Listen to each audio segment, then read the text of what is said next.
will hear a student and an advisor talking about facilities at a college. First, you have some time to look at questions 1 to 5.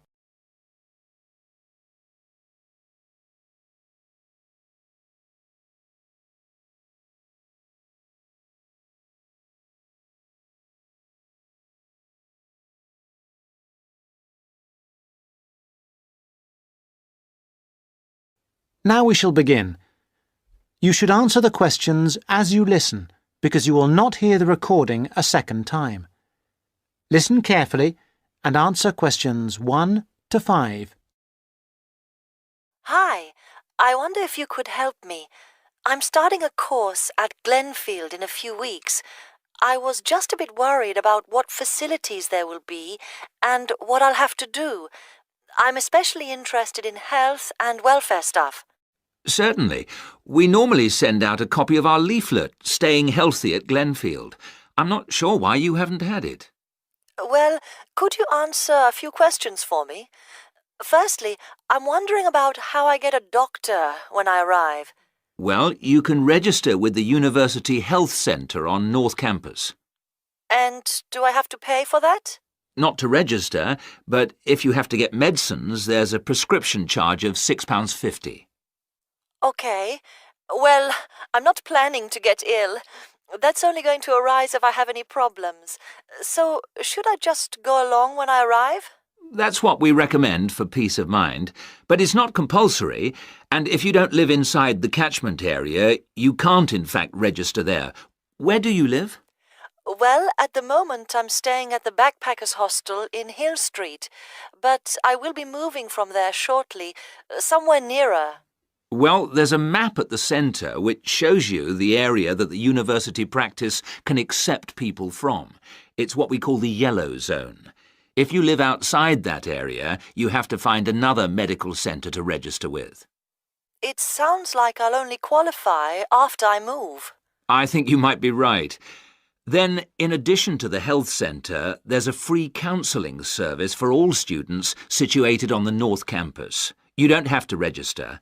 They also have drop-in sessions. I say it's free, but that's only for up to 8 sessions. Beyond that, they normally refer people elsewhere. Sounds serious. Well, it's not just for big problems. People go there for advice on housing, workload, whatever, really. They can even arrange financial help. Is it confidential? Absolutely. Then again, a lot of students prefer to phone the Nightline service, which is run from an office on the central campus. They don't really encourage people to drop in. I see. So it's basically a free phone line. The number, if you want to make a note, is 0900 762 5913. I'll say it again. 0900 762 5913. Fine. Well, I hope I won't need any of these. What I will want is access to some gym facilities. Right. Well, you'll find those on the South Campus in the Sports Centre. It's great, but it's not free. You have to present your student card and pay a fee of £22 to get a pass. But that will last you for the whole year. Before you hear the rest of the conversation, you have some time to look at questions 6 to 10.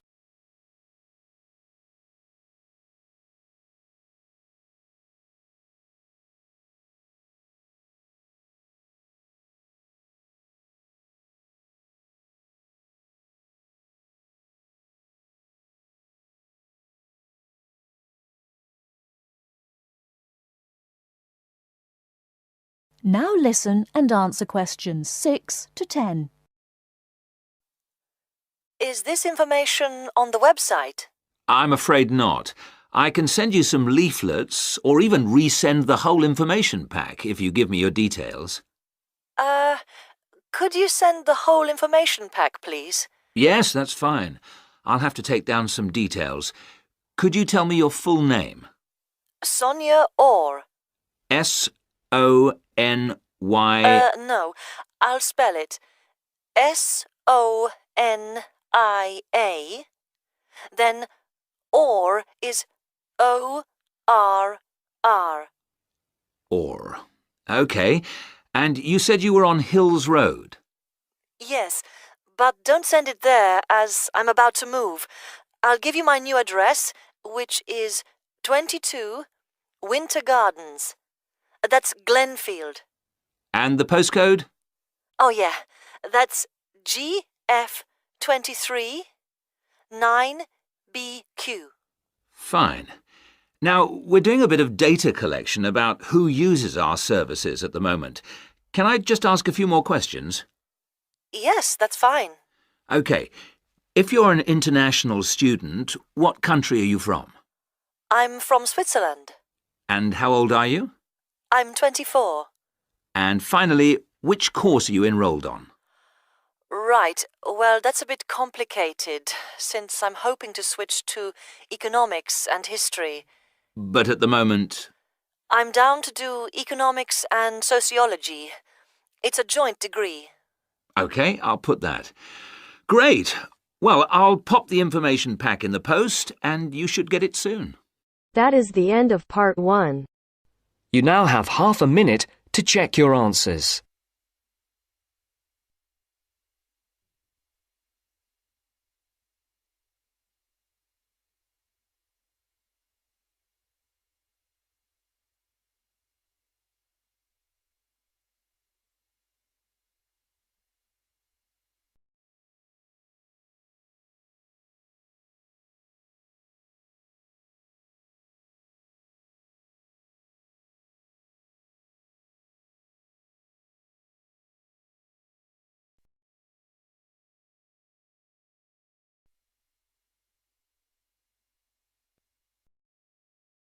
Now turns to part 2. Part 2.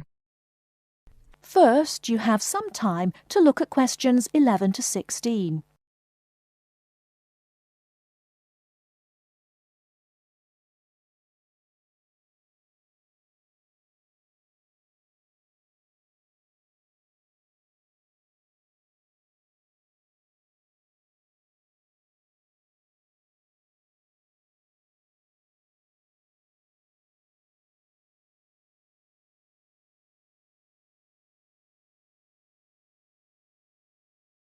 Now, listen carefully and answer questions 11 to 16. I'm here today with Helen Warner, who has been a vegetarian for many years and is going to talk a little about vegetarianism. Helen, the concept of vegetarianism seems to have interested a number of our listeners, who have sent in some questions. To begin, what made you want to become a vegetarian? Well, when I was 16, I had friends who were vegetarian and they introduced me to the idea. My parents were typical of their generation and ate meat at least 3 or 4 times a week, so I didn't really think about it too much until a few years later. It was while I was at university that I really thought about it and decided that it was unfair to eat meat when there are so many alternatives available. Is there anything you miss about not eating meat? No, not really. As I said, there are so many substitutes available these days, perhaps the most important of which comes from the soya bean. Soya is so versatile and is the staple substitute for most vegetarians. So what about the nutritional value of vegetarian food? Isn't it true that there are some vitamins that you can't get from soya or vegetables alone? Surely people need these vitamins. Yes, that's correct. But actually there is only one vital vitamin that is only present in meat. That's vitamin B12. Most vegetarians are aware of the implication of this and actually take B12 supplement in the form of tablets. Of course, the way you cook vegetables is also very important in preserving vitamins. Many countries, particularly the UK, have a reputation for overcooking vegetables. Water-soluble vitamins, where the vitamins are dissolved into the water, are often lost. Vitamin C is a common example. However, the loss of vitamins can be avoided by microwaving or steaming vegetables, which is what I do whenever I cook. Some people don't want to change their cooking habits too much, so if you do boil them, simply cut down on the cooking time. So a vegetarian diet is fairly healthy then? Oh yes. A lot of people believe that vegetarianism is unhealthy, but that's actually not the case. Vegetarians are actually considerably healthier than many meat eaters. Consider for a minute the health aspects of the incredible amount of meat this country and others like it consume. The statistics for beef eating, for example, are quite frightening. The world figure for beef consumption is slightly less than 11 kilograms per person each year. Yet in Europe, the average consumption is nearly double that, at 21 kilos per person. And in the USA, it is even worse, with the average person eating 44 kilograms of beef every year.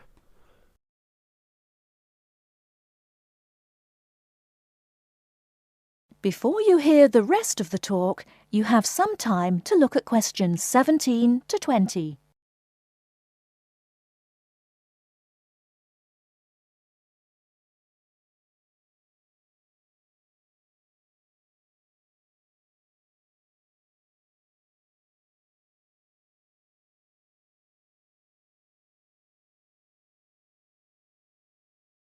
Now listen and answer questions 17 to 20.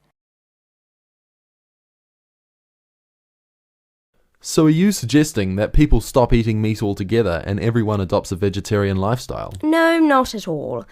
Even in the healthiest diets, there is still a place for meat, but it should be eaten in moderation. Many nutritionists think of foods in terms of a pyramid, with the foods we can eat relatively freely at the bottom and the foods we should carefully restrict at the top. The majority of our diet should be composed of cereals, which would go on the bottom row of the pyramid. In this category could also be included such things as rice and pasta. Next, a good diet is followed by a roughly equal amount of vegetables and fruit. I have at least 2 servings a day of fruit and vegetables whenever possible. In decreasing quantities, you can then eat dairy foods, eggs, cheese, etc. Almost at the top of the food pyramid comes fish, carefully prepared of course, not dripping in oil or batter, and white meat. Chicken, for example, is a comparatively healthy meat, but again, a lot of this comes down to preparation methods.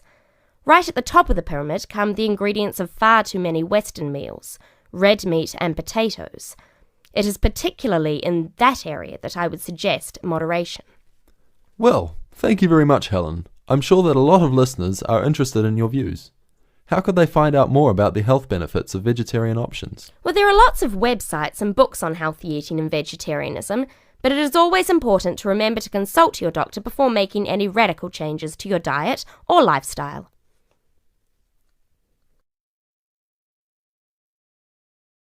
That is the end of part 2. You now have half a minute to check your answers.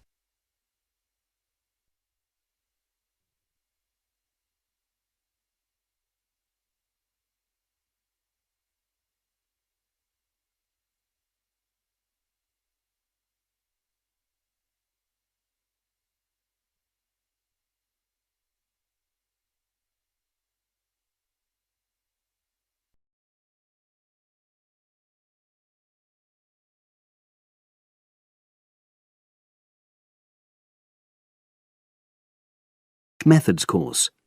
A girl called Leela and a boy called Jake having a seminar with their tutor.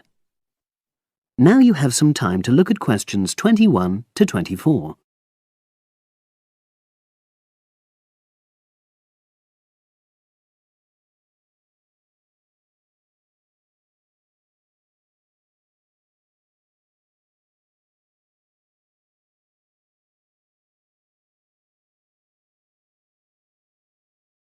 Now listen and answer questions 21 to 24.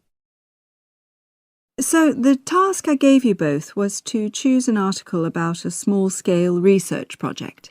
Yes.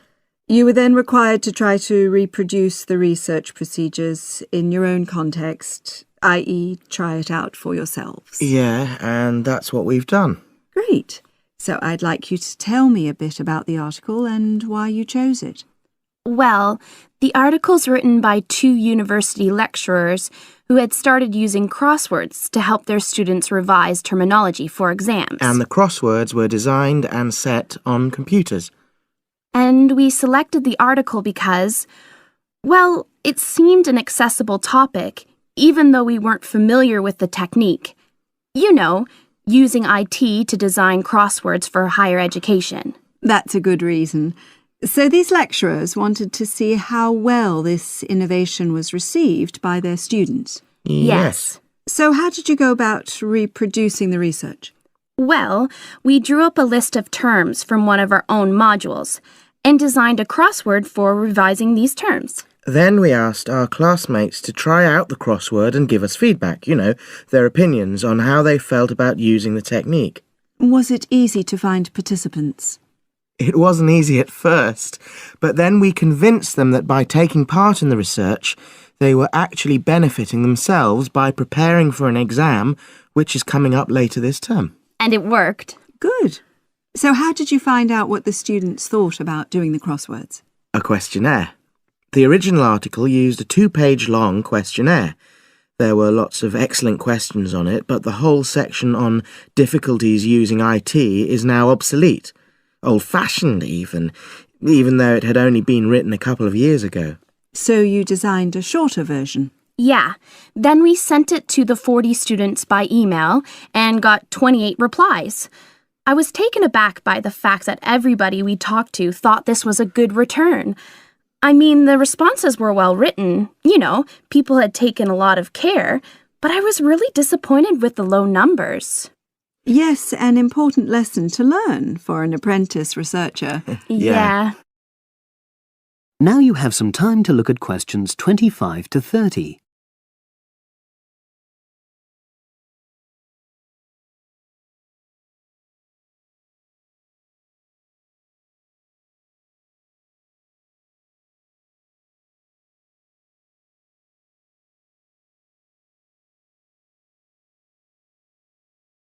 Now listen and answer questions 25 to 30. So what results did you get? Well, basically, the responses were extremely positive. The students said that doing the crossword on a computer helped them really focus on the work in hand and not be distracted, which is something that commonly happens with other ways of doing revision. Yeah, that was really clear. But something that struck me was that having fun hardly featured in their responses, nor did anything to do with spelling of hard words, which I thought would be an obvious benefit. No? Okay. Respondents also said that doing the crossword hadn't really increased their general motivation to study, but that it had highlighted the gaps in their memory so they knew what further work was necessary. Right. So how did your findings tally with those of the original researchers? There were lots of similarities, but... There were probably two main differences. We found that more males than females liked the technique, whereas the original study found the reverse. Also, our respondents said they wouldn't mind doing a crossword as a final official exam, whereas in the original study, students said they would hate doing it even if it meant having a shorter test. But of course, both sets of respondents said they'd be interested in doing more crosswords for informal purposes, revision, and so forth. Right. So let's have a think about the whole project and what you've learned from doing it. Well, it was very time-consuming. Yeah, and I don't think we managed that aspect very well. It could have been worse. I mean, we didn't have a lot of data, so we didn't have to spend ages processing it. And of course, we'd already done a course on numerical data processing, so there wasn't much new there. Yeah, that's true.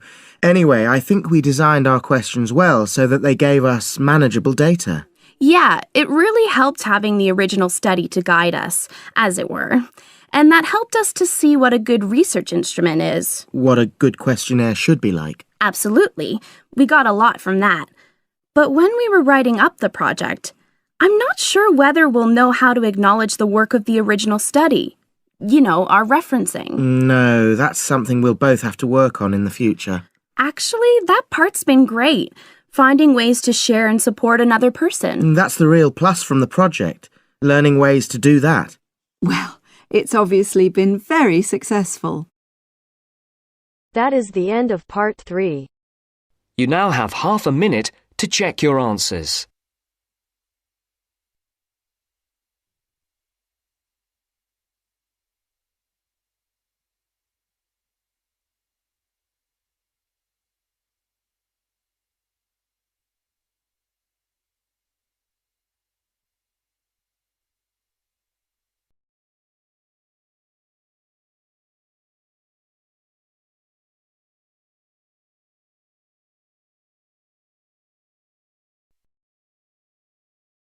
Now turns to part 4.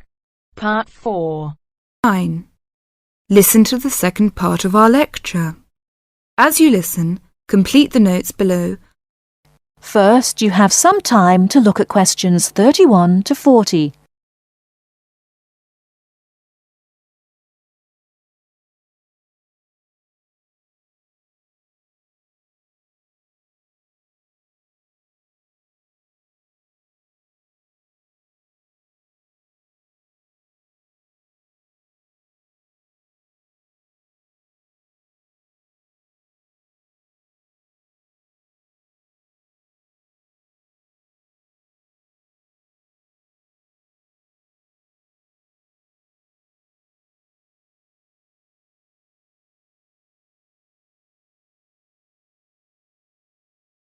Now listen carefully and answer questions 31 to 40.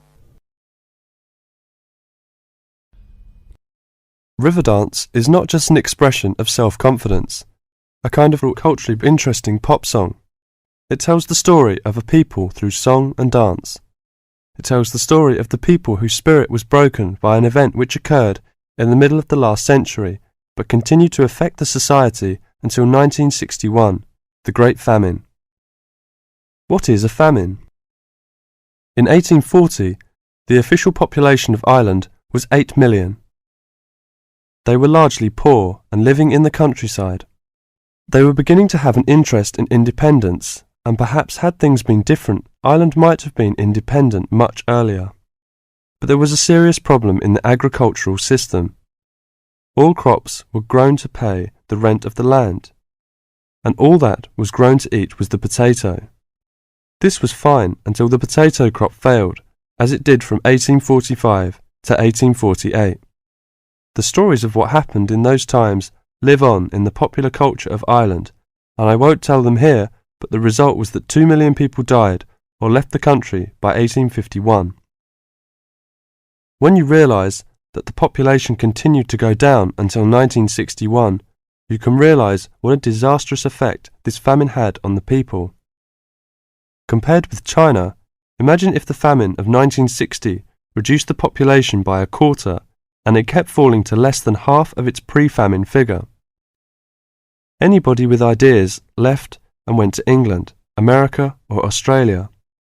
The people left behind were broken by their experiences and, in effect, the famine and its consequences put an end to all serious development in the country until well into this century.